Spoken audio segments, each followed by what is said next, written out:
നാട്ടിൽ തനിക്കിട്ട് പണി തന്നുകൊണ്ടിരുന്ന അമ്മായിയമ്മയെ യുവതി തന്ത്രപരമായി യുകെയിലെത്തിച്ച് സ്ട്രോബെറി പാടത്ത് പണിക്ക് വിട്ടപ്പോൾ ഇങ്ങനെയൊക്കെ ഞാൻ പറയും ചുമ്മാതാട്ടോ.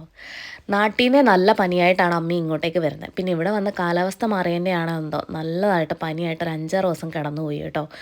പക്ഷേ ഇതൊക്കെയാണെങ്കിലും നമുക്ക് സ്ട്രോബെറി പാടത്ത് പോയി സ്ട്രോബെറി പറിക്കാമെന്ന് പറഞ്ഞപ്പം ഒരുമാതിരി കരിമ്പൻ തോട്ടത്തിലോട്ട് കയറ്റി വിട്ട പോലെ ആയിപ്പോയി. MSc ബോട്ടണി ആയതുകൊണ്ടായിരിക്കാം പുള്ളിക്കാരത്തേക്ക് ഈ ചെടിയും തോട്ടവും കൃഷിയൊക്കെ വലിയ ഭ്രാന്താട്ടോ. അവിടെ പോയി ഞങ്ങൾ നിറയെ സ്ട്രോബെറിയൊക്കെ പറിച്ചു. അതുപോലത്തെയൊക്കെ തച്ചിനിരുന്ന സ്ട്രോബെറി പറിക്കുക. ഇനി പറിക്കുക മാത്രമല്ല കേട്ടോ, നൈസായിട്ട് എല്ലാവരും അകത്തും ആക്കുന്നുണ്ടേ. 1 കിലോയ്ക്ക് 4 പൗണ്ടെന്ന് അവർ പറയുന്നുണ്ടെങ്കിലും ഞങ്ങൾ ഇഷ്ടം പോലെ കഴിക്കുകയും ചെയ്തു. ഇനി സ്ട്രോബെറിയൊക്കെ പറിച്ച് കഴിഞ്ഞ് ഞങ്ങൾ കുറച്ച് ഫാമിലി പിക്ചേഴ്സൊക്കെ ആവാമെന്നും പറഞ്ഞവരടുത്തിരുന്ന് കുറച്ച് പിക്ചേഴ്സൊക്കെ ആയി. മാറി നിൽക്കടി, ഞങ്ങൾ കുറച്ച് റൊമാൻസ് അടിക്കട്ടെ എന്ന് പറഞ്ഞ് ഞങ്ങൾ കപ്പിൾ ഫോട്ടോസ് എടുത്തു. അത് കഴിഞ്ഞപ്പോൾ എന്നെ ഒരിക്കലും ഫോട്ടോ എടുത്ത് തരാത്ത എൻ്റെ കെട്ടിയവൻ കുറച്ച് നല്ല ഫോട്ടോസ് എടുത്ത് തന്നു. കറക്റ്റ് എൻ്റെ സിഗ്നേച്ചർ പോസ് ആയപ്പോഴത്തേക്ക് എൻ്റെ മോള് വന്ന് എനിക്കിട്ട് നല്ലൊരു പണി തന്നിട്ട് പോയി. പിന്നെ അത് കഴിഞ്ഞ് കുറച്ച് തൊപ്പി വെച്ച ഫോട്ടോസ് ആവാമെന്നും പറഞ്ഞ് അടുത്തത്. പിന്നെ നോക്കിയപ്പോൾ അവിടെ ഒരു ഫോട്ടോ ഫ്രെയിം. അങ്ങനെ ഞാൻ അമ്മായിയമ്മയും മരുമോളും കൂടെ അവിടെ നിന്ന് നൈസായിട്ട് ഡിസ്കസ് ചെയ്യാം. നമുക്ക് നൈസായിട്ട് മുടിക്ക് പച്ച അടിച്ചാലോ മമ്മി? അല്ല വേണ്ട, നീല മതിയെന്ന് മമ്മി.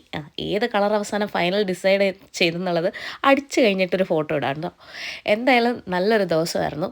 ഞങ്ങൾ പിന്നെ നോക്കിയപ്പോൾ തൊട്ടടുത്തൊരു ഗോതമ്പ് പാടം, അവിടെയും പോയി കുറച്ച് നല്ല ഫോട്ടോസ് എടുത്തു. അന്നേരം മമ്മി, എടാ നല്ല നീല ആകാശം, നല്ല ഫുൾ ഫ്രെയിമിൽ നീല കിട്ടണം കേട്ടോ. അത് കഴിഞ്ഞ് തൊട്ടടുത്തുള്ള പാർക്കിൽ പോയി വിശ്രമിച്ചു.